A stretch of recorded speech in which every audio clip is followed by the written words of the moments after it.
Hi friends, it's Star Thrifter, and I have a one on what sold last week, what the amounts were.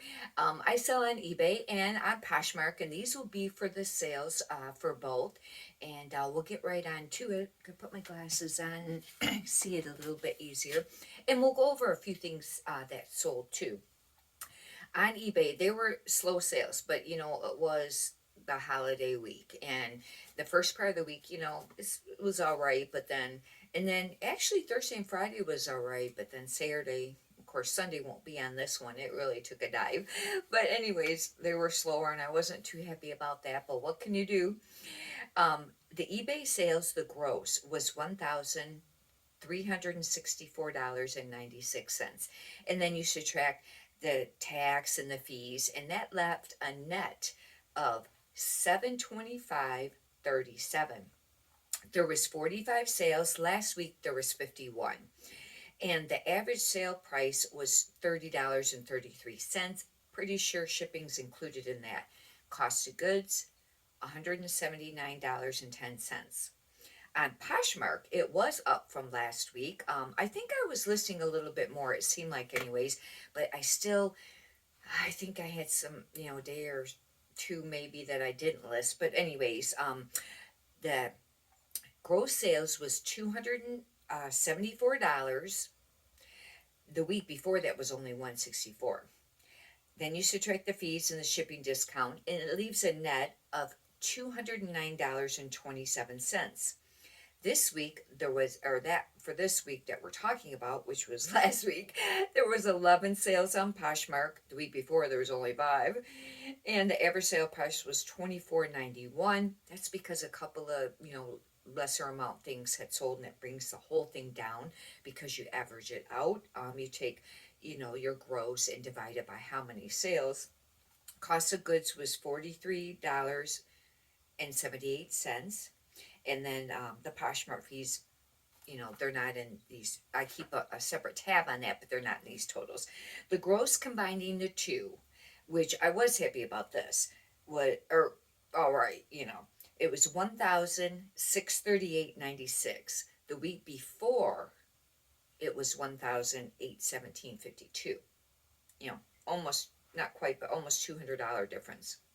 Then you subtract the fees and the sales tax, and it leaves left a net of $934.64. The week before, the net was $1,015.21. So not, it wasn't a whole hundred. It might have been like $75 difference, but that can happen, and that's a big part of this business. Things can really go up and down, and it's really hard. And if you've been doing this for a little while, and especially if you really depend on the income like I do, because I do it full time, I sell full time on eBay, it can be very depressing and stressful. And I did do a little video on that if you'd like to check it out, on trying to get past all that, and things that may be a benefit. Anyhow, we'll go ahead and go over a couple of the sales. And on eBay, I guess we should start with that because that's what I had first on there. I just was, well, actually, I was going to start with Poshmark. Um, this first item was a Talbot's. It was 100%. It was supposed to say 100% cashmere. I didn't get that part in the title. Oh. But anyways, it was a striped. Oh no, this was the matching set. This was a two-piece set, and that was really nice. And it was a 2X that had a lot of things going for it. It sold for $51. The next item, and this kind of surprised me, it was an Anthropologie knit and knotted cardigan. And Anthropologie lines, I don't know about you, write in the comments how you've done with them. But they've really declined, over the last year or more. They used to be really great, but this did sell. It was really cute. It was beige and had a little lace pattern on the rear. It might have been on one of my what will be listed today videos, or haul. I guess it'd be like a haul video, but I hadn't had this very long. It should be on one of those, what was listed. Anyway, what was listed. This was a medium, and it wasn't made out of anything spectacular material wise, and it sold for $29. I was happy about that. The next one, I've had these for a while, and I have a second pair too, and they were new without the box Cole Haan slip-on pumps, and they were 8B. That somebody or I either sent an offer or they sent me an offer, and it sold for 45. The next one was Elizabeth and James, and I kind of have a hard time selling that brand, and I'd had these for a really long time. I have two pair of them, and I sold them for $11 just to get them out the door. Sometimes you got to do that, just to get the sale. This next one's another one like it, Norma Kamali, and I know that that's kind of an expensive brand, but that's another brand that I find doesn't move super. And then on eBay, I'll just talk about a couple of things here. One was a Neiman Marcus, and it was a mock neck pullover merino wool sweater, and it sold for 48. That was a really great sale. This next one, and now that has the shipping in with it, so you'd have to subtract the shipping amount. I was trying to just look through here on a few. This one was a Talia, Tallia.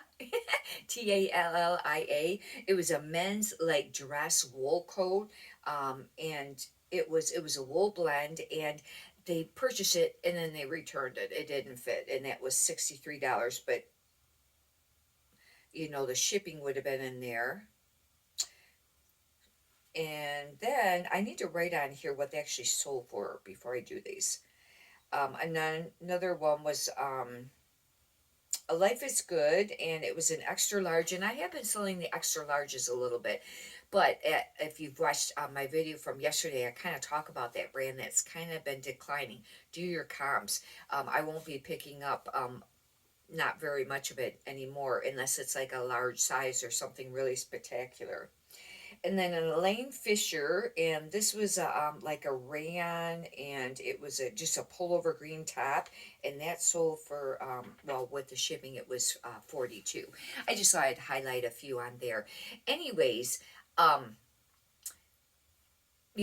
you got a benefit from this. If you'd like, you can subscribe. I got a lot of other videos up if you'd like to check out what I've been thrifting to list. And if you could push the thumbs up button, I greatly appreciate that too. I have to mention real quick, it was kind of a bummer again, because I had two more return requests today. Well, one, she had sent a note about it, but she hadn't opened the return because I guess she didn't know how to do it, and I had to tell her. But they were, I think, both for fit, and it was another like $50. I mentioned yesterday that over the weekend I had a whole bunch of them. There was like 6. This means 8 in like the last week. I mean, it's very frustrating, and most of them are for not fit. I had one that I had to refund today, and she messed up and clicked on as defective, and it wasn't. And I even had contact with her, sent her a note, and she even said, because she wrote underneath there that it didn't fit or something like that. And I said, you need to change that. Well, she said she can't, because if she closed that request to change it, then she wouldn't be able to return it. She wanted to try to send me the money for the shipping, because I told her I'd be out the shipping, the original, and paying for the return shipping, which, the original shipping amount that I had charged her was like $7.98.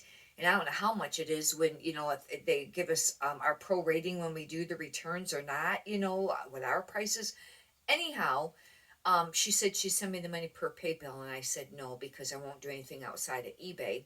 And I had an old PayPal account from when eBay that's how we used to get our payments, from eBay, but I don't even know if I could even log on that anymore. But I wouldn't do it out of that, outside of eBay. You want to make sure, because I didn't want them to think something funny was going on. But at least she did offer it. But she didn't send a check or anything. I'll double check the envelope, but I didn't see anything, or any money for that return shipping. It happens. But anyways, many prosperous sales to you. Thank you.